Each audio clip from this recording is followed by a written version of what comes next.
It's a good question. I mean, it gets... Things always tend to get more complicated when you put variables where you're not used to them being. And that's probably why they put that problem at the end. But personally, I want you guys to realize it's the same rule. The rule never changes. So if I had like a to the b times a to the 3b, that would be a to the 4b. Because what do you do with powers when you multiply like bases? You add them. What if they're not like terms? Like what's m to the x times m to the y? Well, that's what it already is, but consolidate it. It would be m to the, what do you do with the powers? X plus y. Yeah, add them, x plus y. So this one, they were like terms, so I can put them together. Here, not like terms. I can't actually make one thing, but I can still say x plus y. I like it. Oh, and then back here. 5.304.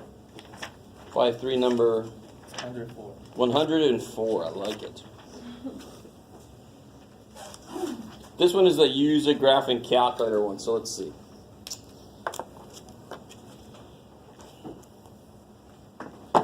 What would be the quickest way to do this? I think it would be this way.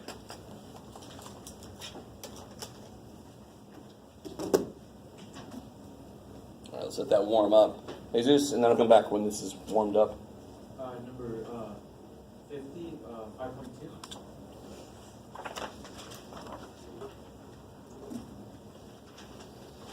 Oh, okay.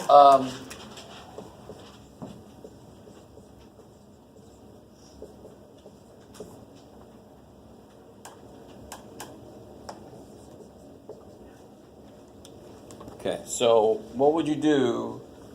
Oh, it looks so long. What would you do if the X and stuff wasn't there? Yeah, it would just become what? If the X stuff wasn't there? Negative 6. Okay, so that's the same thing. It's still negative 12 over 2. Now, how many X's cancel? 9. You see that? 9 X's are going to cancel? So you have a string of 9 and a string of 11. So 9 of them cancel. How many are left? Where? Yeah. The other way to do this is negative 12 divided by 2 is negative 6. 9 minus 11 is negative 2. What do you do when you have a negative power? You flip it. So I just skip the stupid negative power step and just say, where are they going to be left? Where are there more of them so I get survivors? 2 survivors on the bottom. Because they hid behind the 2, you know. And the other 9 kill each other. Shit. And then they come out. That's the story. I'm sticking to it. Okay, so this question, 104 and 5.3. Let me show it to you real quick.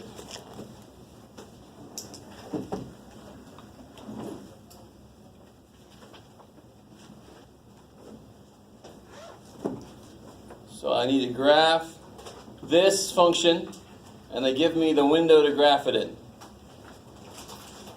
And when they give it to me like this is what the x's do, this is what the y's do.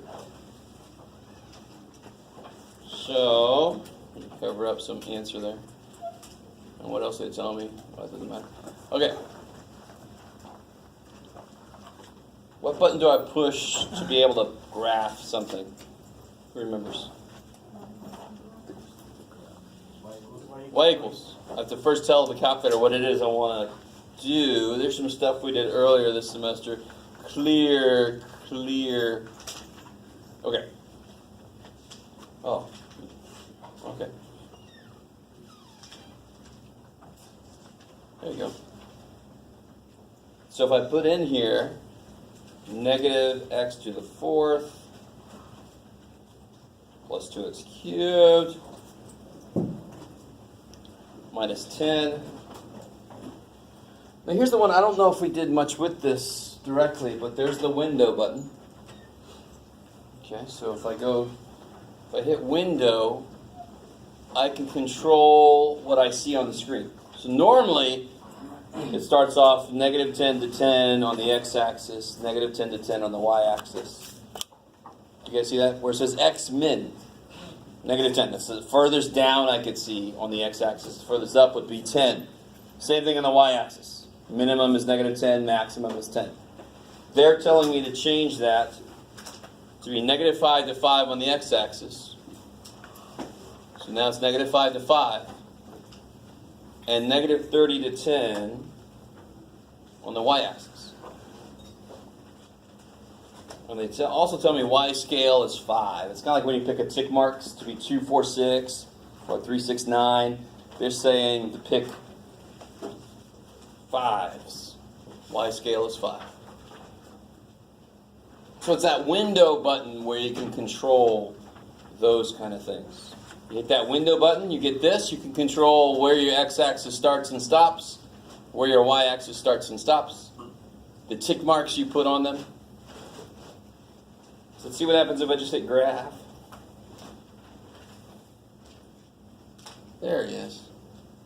A weird little bump there. Kind of looks like put an eyeball right there. I don't know. And what's it asking? It says, estimate the range. So what would the range of this be? It looks like it goes how far down? Now, range, of course, is related to what letter? Y. It's the outputs. How far down does it look like it has outputs? It looks like negative infinity. What's the only reason it stops here? And remember, what is the scale here? We set the scale, y scale was 5. So this is negative 5, negative 10, negative 15. The y scale was 5 for this problem. So I just changed y scale to be 5, which means every tick mark now just represents 5. It's crazy.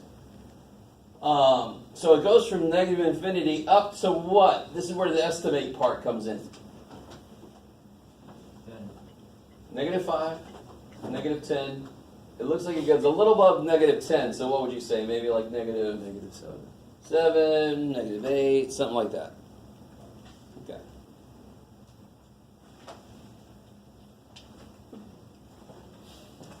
I know I'm giving you. Do you understand? Okay. There's a cool little function I haven't shown you. If you go, remember when you hit y equals to put stuff in, and it will graph whatever you put in there. If I hit calc, second where it says trace, second calc is where I could do stuff. And see that maximum one? If you think about it, look at the graph. The range is going to be from negative infinity up to this peak. So whatever that is, that would be the maximum of this function. That's the biggest it gets. Poor little thing doesn't get out of negatives, but that's the biggest it gets. So there's actually a way for the calculator under calc to find the maximum of a function. So it'll tell you how far up it goes. But here it just said estimate by eyeball. So negative 8, negative 7, something like that. Sounds good. Again, it has the x to the 4. Say again? X to the 4. Yeah. Your to the button is right here. There's your to the button. Yeah. So that you would put negative x to the 4th. Yep. And if you have one of the newer calculators where it actually puts the exponent up, you have to hit the over arrow to come back down before you put the rest of it in. You learn that pretty quickly. Okay. We'll have another kind of calculator day coming up where we'll just focus on more stuff with the calculator, especially when we start getting into quadratics and stuff. That's coming up pretty soon. Okay. Anything else from homework stuff? Yeah. Number 120 on 5.2.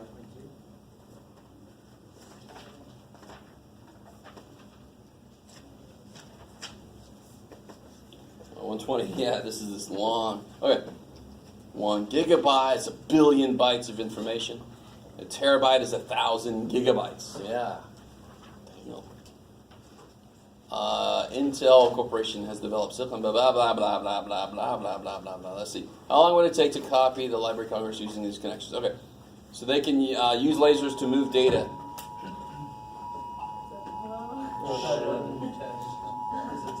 Oh, it's not that Trump thing, is it? Yeah. Oh, shit. What is it? Don't you want to get text from Trump? Wouldn't that be amazing? National wireless and Everything's good? The period is- It was so weird. It felt like I had to go in the next room to turn the TV down. That's what normally happens. Right? Bam! Oh, now. If this had been a national emergency. Okay. So let's look back at this thing. They use lasers to move data. Oh shit. At a rate of 50 gigabytes per second. The printed collection contains 10 terabytes. Oh my god, there's so much going on here. I keep trying to cover the answer here. Oh, I know what I can do. Where are you, button? Okay. Freeze. Okay. Well, there's somebody else is catching up.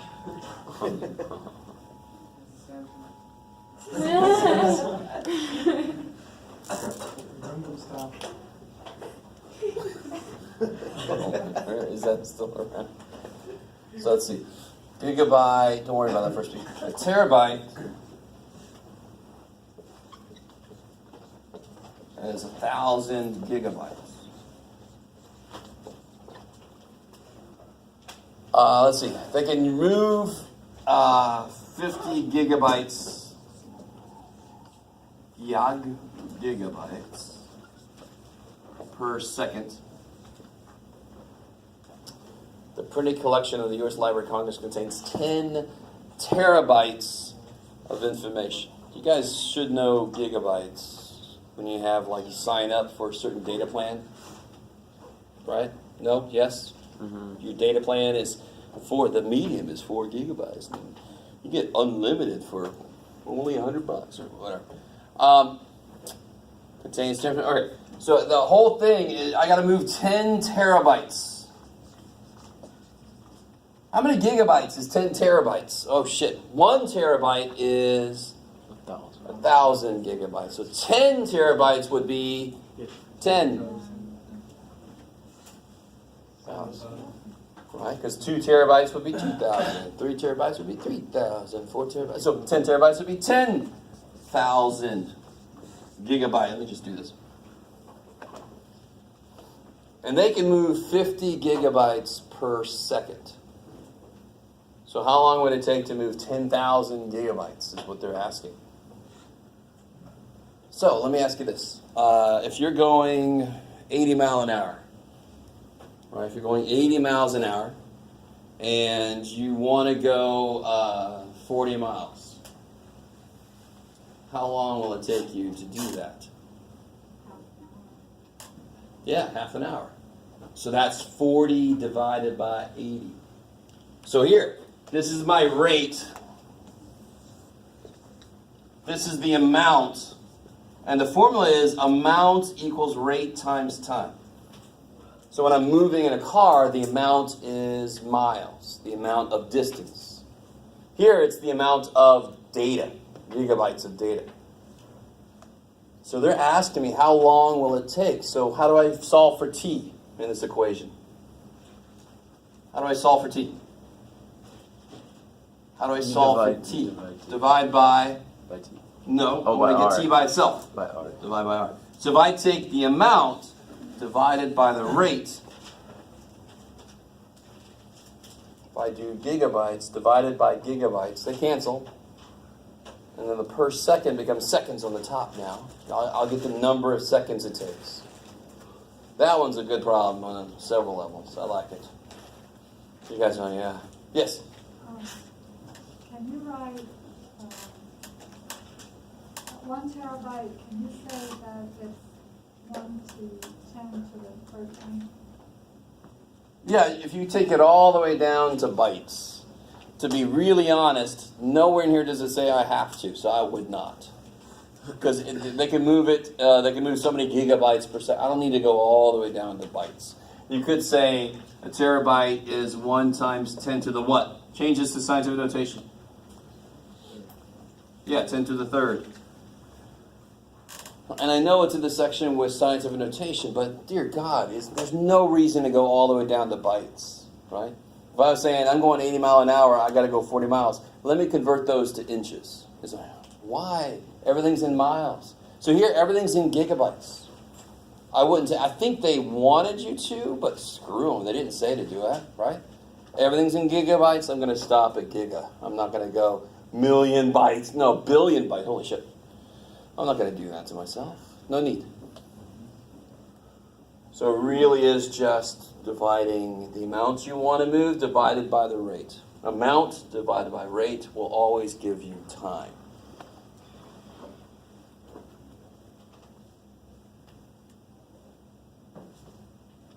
So if you wanted to go 60 miles and you can only go 30 miles an hour, how long is it going to take you to go to get there? If you want to go 60 miles, but you're only going 30 miles an hour because it's that time of the day in San Diego, how long will it take you to get there? 2 hours. 2 hours. 60, the amount of distance you want to travel, amount, divided by 30, the rate of travel that you're going at.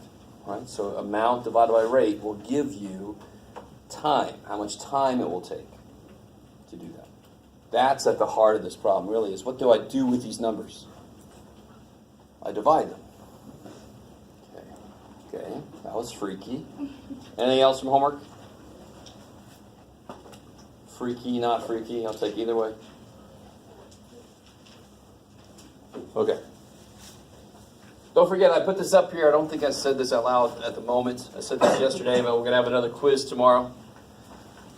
Because you guys want them. So I can see. Without even knowing it, you want them.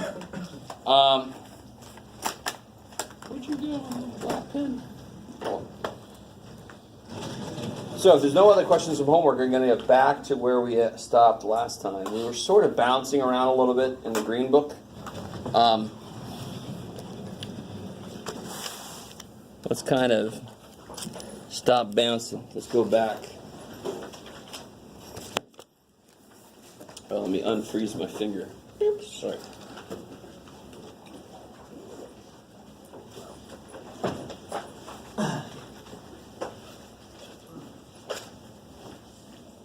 Okay, let's go here. Let's take a step back.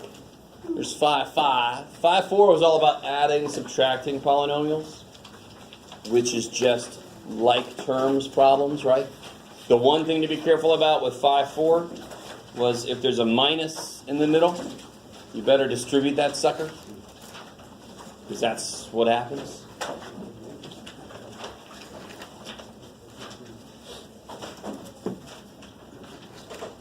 This guy, officially, this is a monomial times a monomial. Right? So a monomial times a monomial involves no distribution. You only need to distribute when you got different operations than multiplication or division. Is there anything other than multiplication happening?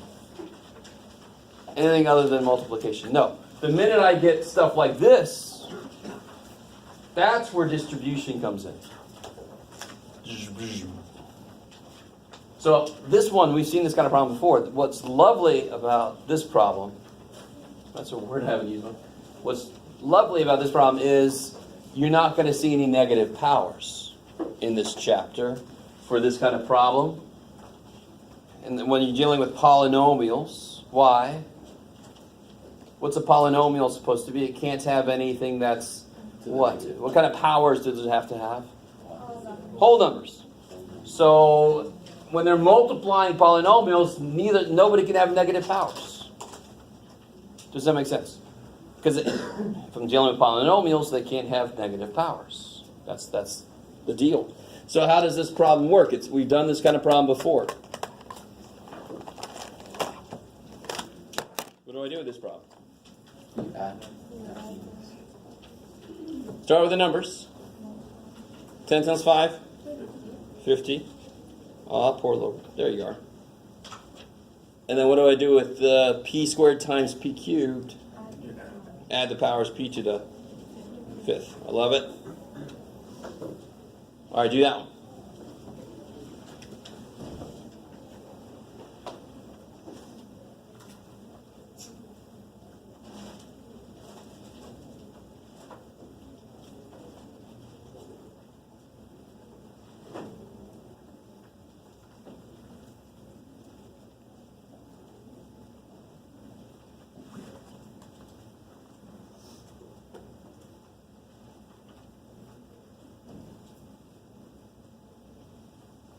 So again, there is no plus and minus. There's a negative number, sure, but there's no plus or minus. There's no addition, subtraction.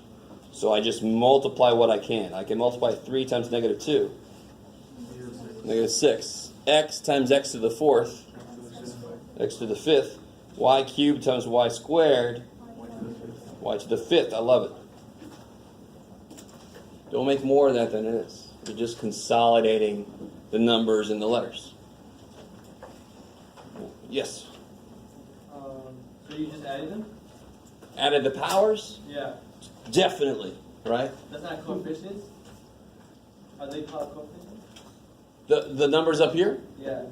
Those are powers or exponents. Those two words, yeah. Coefficients are the things that sit out front. So 3 is a coefficient, yeah. Okay. Cool. I like it. Okay. So what about down here? What happens here? Yeah, distribute. So 4x times 5x. 20x squared. So the biggest mistake there is I see somebody just write 20x. Can't be. You got a couple x's. It's got to be x squared. Then what's 4x times 3? 12x. I love it. So distributive property, we've seen it before. It doesn't change now. Good old standard distributive property. We know that one so well. That's another reason why I went off on that rant about FOIL. Why make it sound different when it's just distributive property? That's all it is. So let me see. What about, real quick. Here's what we're getting into with FOIL, right? This is kind of neat. Let me see if you guys can do this. See this little square down there? See how this is x and this is 4, this is x and this is 3. You guys see that? What is this little square's area? X, so x squared. Is that cool? What about this rectangle here? What's the area of this guy? 3 times x. What about this one? What's this? 12. Yeah, 3 times 4, 12. And what about this guy? 4x. So what's the total area of this thing? X squared plus 7x plus 12. And see how it's a square? The shape is like, not a square, but it's 4-sided. Let me at least say that. Yeah. Because somebody brought up the point yesterday, why do we call x squared stuff quadratic? It's because when they first started working with them, they were actually looking at problems like this. They say, it's a 4-sided figure. What it leads to, let's call it quadratic. Do you guys get that? So it doesn't go along with like a second degree. The power is 2. Why do you call it quadratic, you crazy-ass math people? It's because whoever was first working with this was like, this has got 4 sides. I'm going to call the resulting thing quadratic for quad 4 sides. You guys with me a little bit? You're all like, that's really interesting. Yes? On that page, same page, we skipped like the hard ones. How would you do that half, like number 3? Oh, no, please. This ain't hard. Stop it. What's half of 2? So you get x to the 4. What's half of negative 10? Negative 5x cubed. What's half of 3? 1/2 times 3 is? 1/2 times 3 over 1.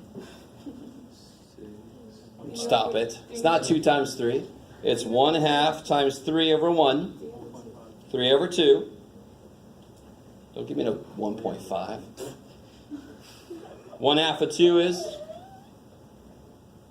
So you're just taking 1/2 of each, right? You're just doing 1/2 of each thing. You really are just putting a 2 on the bottom of everything. So another way to do this problem is, it's 2x to the 4th over 2 minus 10x cubed over 2 plus 3x squared over 2 and so forth. You're just putting a 1/2 with everybody. Negative x. Yeah, so the next thing would be minus x, and the last guy would be plus 15 over 2. So you just multiplied each thing by 1/2. So you can either think of it as cut the sucker in half, or if you can't, put a 2 on the bottom of it. That's it. Yes? So on number 2, do you multiply those by like 6? Yeah, so I could put this back here, or I could put it up there. They both would be the same. So 4x, if I would have moved it back here, I would have gotten the same answer. because it still means 4x times this. So this just distributes, and you put your 3 answers down? Yeah. So distributive property, I know, we all know distributive property, we've seen it. So I just wanted to show you at least one example, say it hasn't changed. It's the same old distributive property, hasn't changed. Here, how do I do this?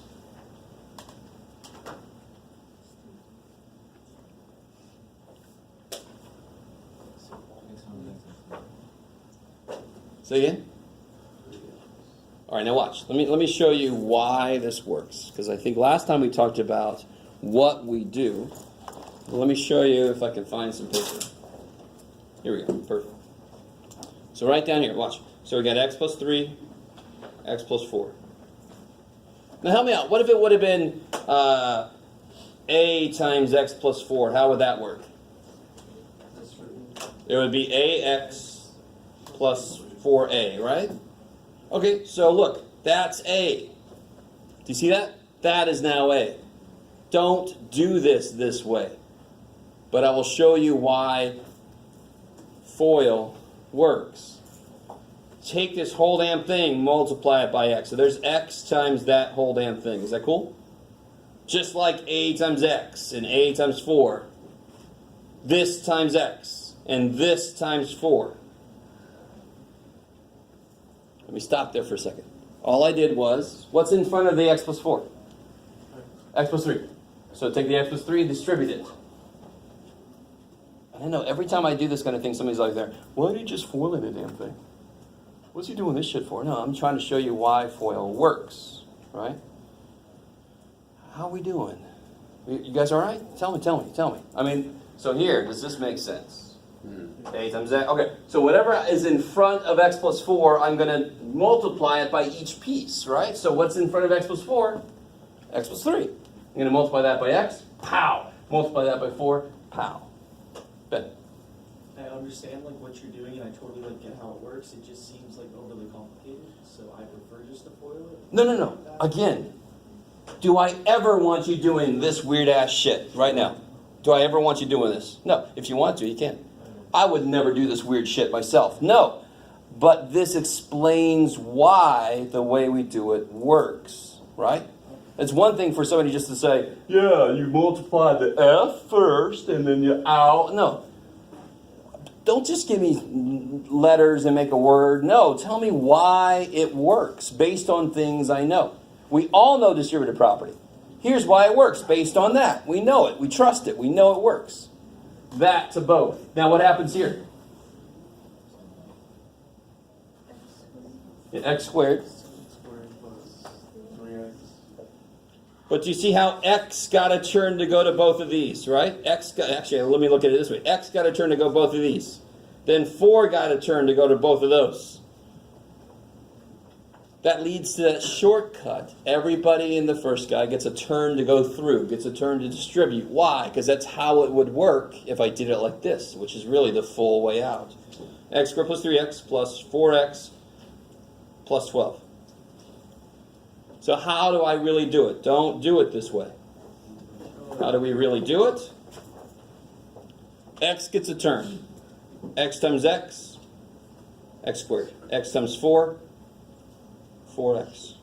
So x had his turn. Now 3 gets a turn. 3 times x, 3 times 4. And so we get the same thing algebraically that we got geometrically. Right? That's always nice. That is an actual picture that describes what is going on here. How do you get the area of this rectangle? You take this side times this side. So that's what this is saying. But if I look at all the little rectangles that are pieces of it, I get all the little pieces that I would down here. That's the connection. Okay. So most of you guys know the FOIL method. You know FOIL, you know the word. Some of you guys maybe don't. That's possible, but doesn't make sense what we're doing. It's based off a distribution, which you already know. So here, let's do one of these together. Number 2 here. So he gets a turn first. Little b dude. So I take him through. B times 2b. to be squared or not to be squared. That is all right. B times negative 3. Negative 3b. And now, so b's done. He had his turn. And negative 2 is like, my turn, my turn. And then negative 2 times 2b. Negative 4b. Negative 2 times negative 3. Plus 6. So I get 2b squared minus 7b plus 6.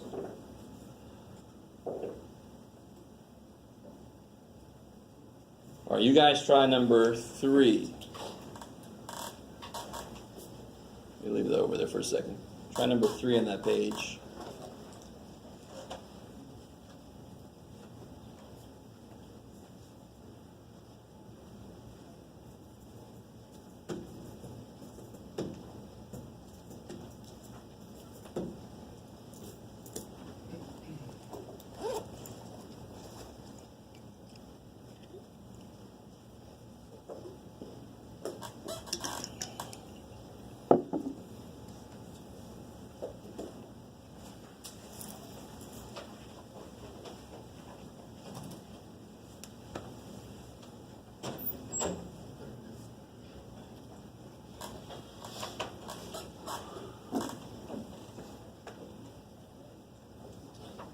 All right, what do we get here?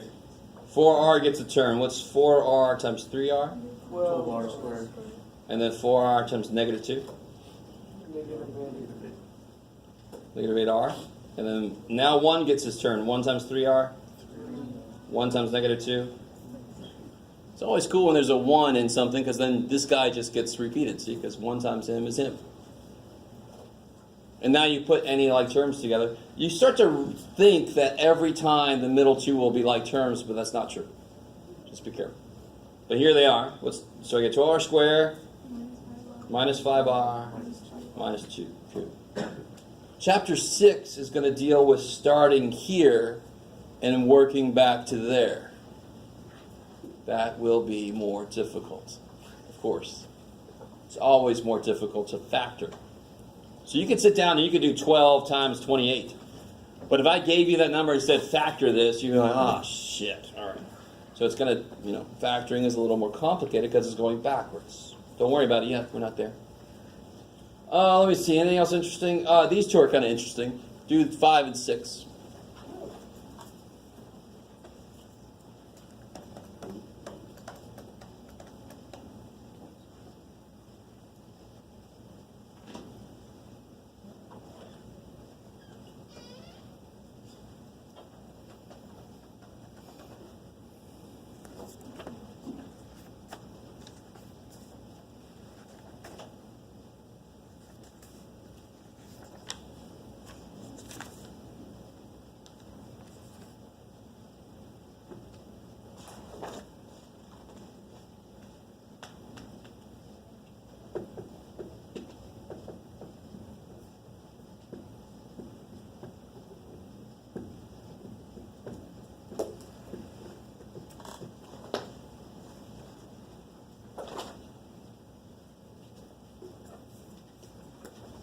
All right, what happens on number 5 here?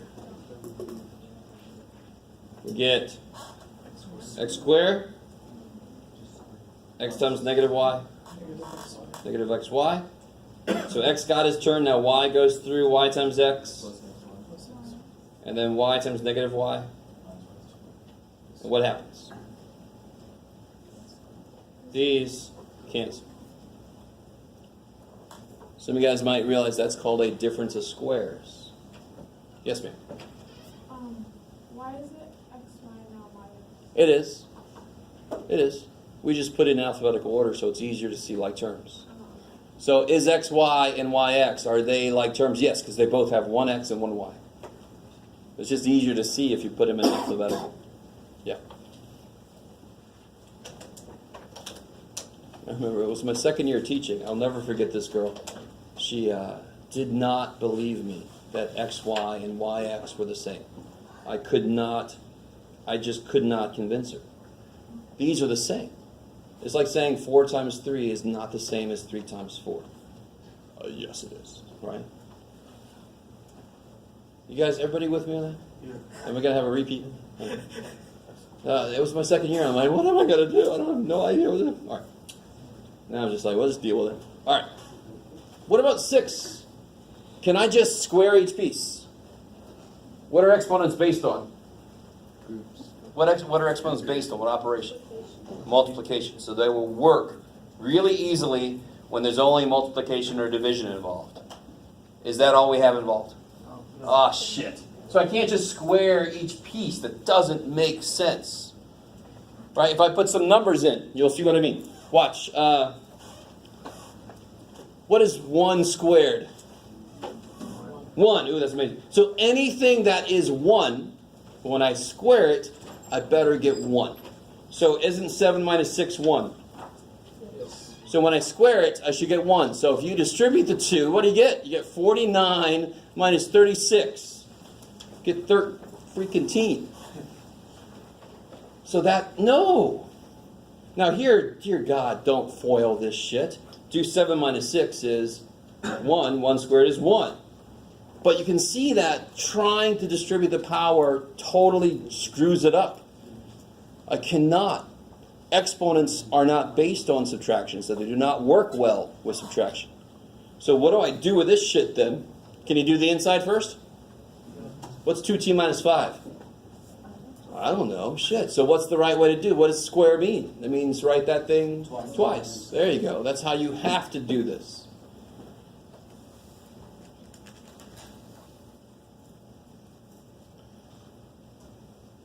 And then you foil that bad boy out. Now, I don't know why, but sometimes people write this minus plus. That doesn't make any sense. What do I have 2 of? I have 2 of these. Bam, bam. So your middle terms are not going to cancel. So what do you get? 4t squared minus 10t. And then the 5 gets to turn minus 10t. Negative 5 times negative 5. So you get 4t squared minus 20t plus 25. I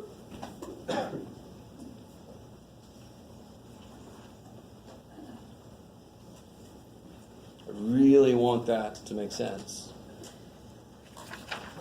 Okay.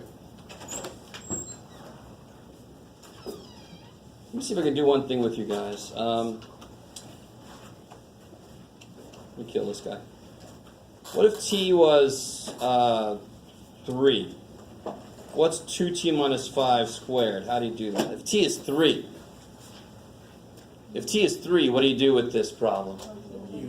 Plug a 3 in, right?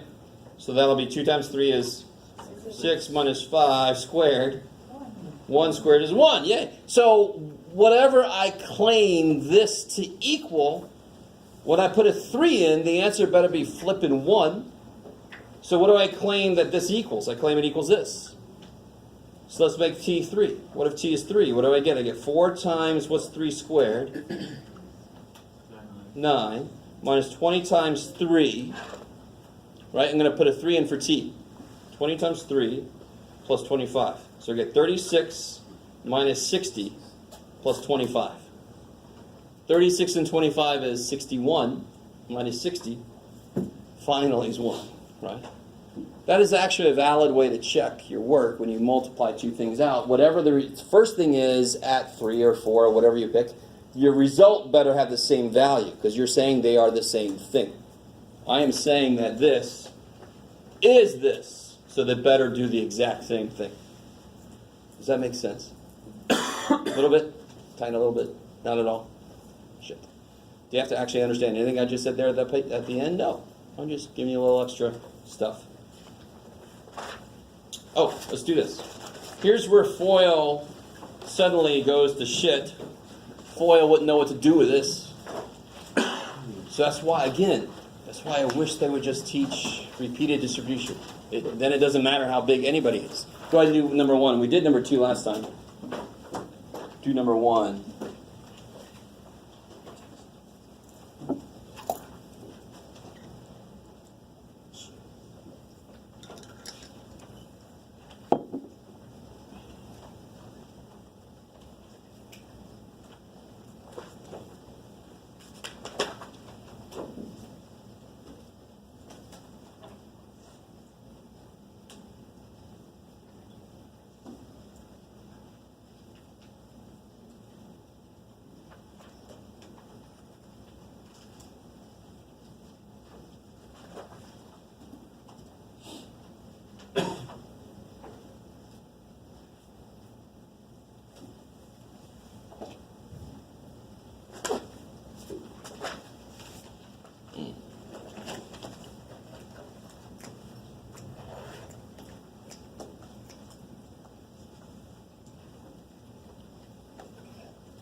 let's see.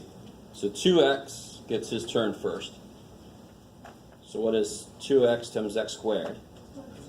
Good. You picked up another x, so now you got 3 x's. 2x times x, 2x squared. 2x times 4, 8x. Cool. So that's what happens when 2x gets a turn to go through. Then you let -1 get his turn. -1 times x squared. And I highly recommend you just line up your like terms. Makes it a little bit easier there at the end. -1 times x. -1 times 4. And I just put your like terms. So 2x cubed plus x squared plus 7x minus 4. I like it.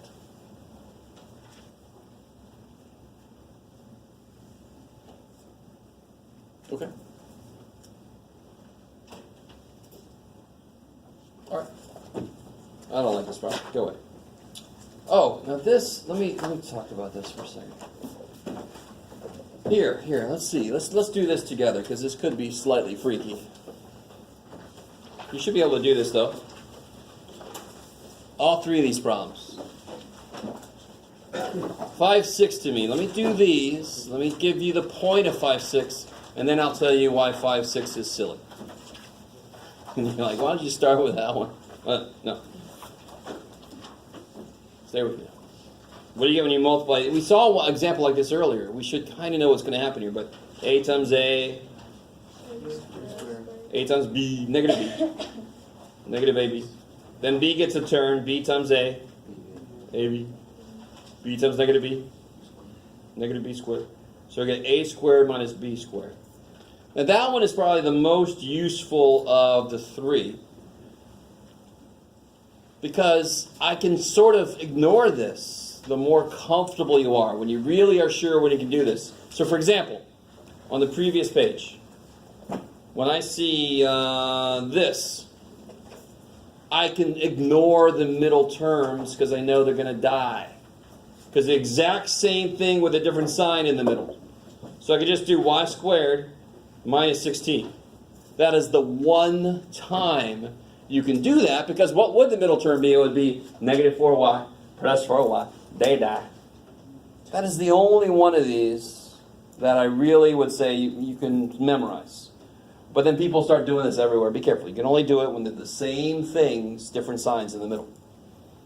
The other 2 are kind of silly, in my opinion. But if you like them, what the shit. What happens to this guy? What do I have to do this guy? I have to write it out twice. Because that's what something squared means.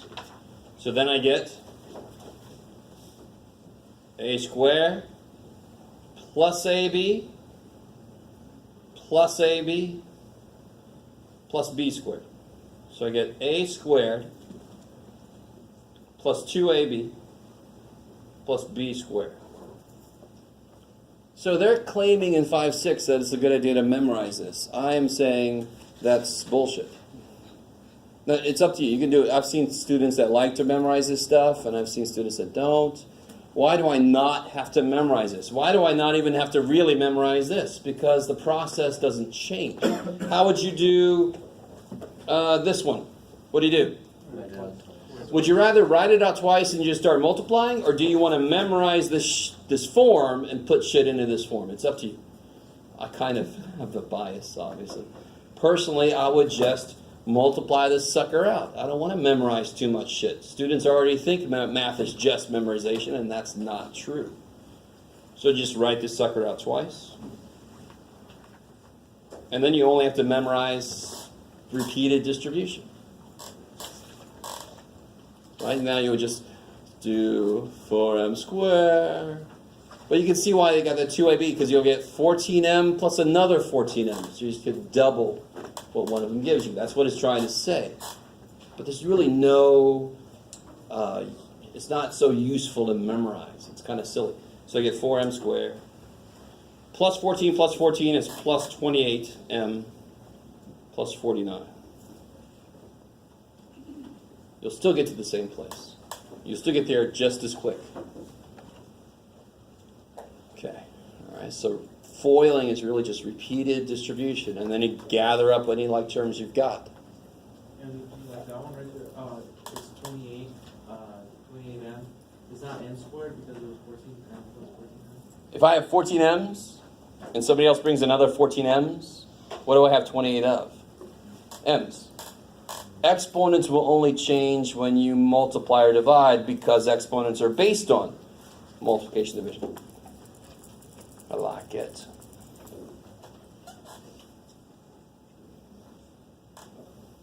Okay. So 5, 6. They make it sound like it's a new thing, but it's just a bunch of foiling. There's just a few. And like I said, this is probably the most useful one to know, these kind of problems here. We can ignore the middle terms because it's going to die. The middle terms will just be the same things with different signs. They'll die. That one's the only one I kind of agree with. So what would this one be? 9x squared minus 25. Done. If you don't notice that, you'll get 15x, negative 15x. They'll cancel. You wasted about 3 seconds. Oh. Right? Still isn't that great, but that's the best one. Okay, now let me show you an example here. So that was section 5-6. 5-6 is really the same as 5-5. But 5-6 is where the middle term cancels or the middle term doubles. Nothing amazing. It's really just FOIL still. What did I want to do here? Oh, yeah. Help me out here. Go down memory lane. If I had this,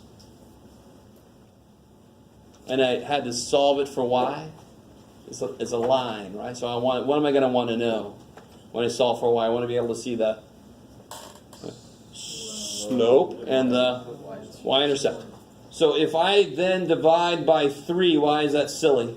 That is correct, but that's not the best way to write this. Because if I write this, can you see the slope and the y-intercept? Not as easily. What's a better way to do this? What's being divided by 3? The 4x. So split it up, right? And the 15. Is that, so we've done that before. Nothing groundbreaking there. When I'm dividing several terms by a single term, I can just straight up just chunk it apart, right? Then I get 4/3 x plus 5. With that in mind, how do I do this? Now the big mistake, the really human thing, is to kill these. I'm hoping to God I've made a big enough point of that. Is division able to kill part of a subtraction problem? That is not its job. It ain't got that ability. It's not even that it's not its job. Even if it wanted to, it couldn't. It ain't got that ability. So how do I do that? Probably the way I just showed you. What's being divided by 15x? 20x cubed is being divided by 15x minus 15x over 15x. And when the bottom is one term, I can just break them apart and reduce. So this would be 20x cubed gets to be divided by 15x, and 15x gets to be divided by 15x. Now here, of course, that becomes 1. What happens here? How many x's are left? 2. And 20 over 15 reduces to 4 over 3. I like it. So when the bottom is one term, that seems to indicate that we're going to see problems where the bottom is not just one term. Oh shit. Yes? So the x just carries it to the very bottom, or is it? I'm sorry? So this is 4/3 times x squared. Oh, it's Look over 1. Because there's 2 x's left on the top, because that's where more of them were. Is that cool? One of these 3 x's send one of them to kill that guy, so there's 2 left. Because they kill each other, poor little guys. So you guys do number 2.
right?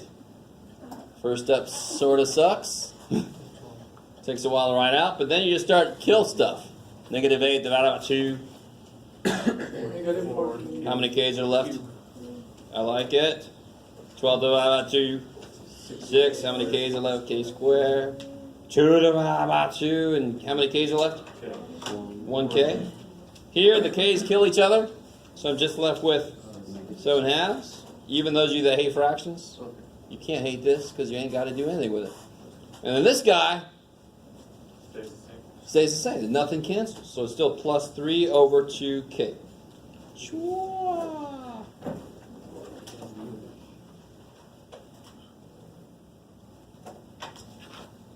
So I'm going to take a little baby step into, okay, what the hell do I do? Yes? On number 1? Yes. Number 1.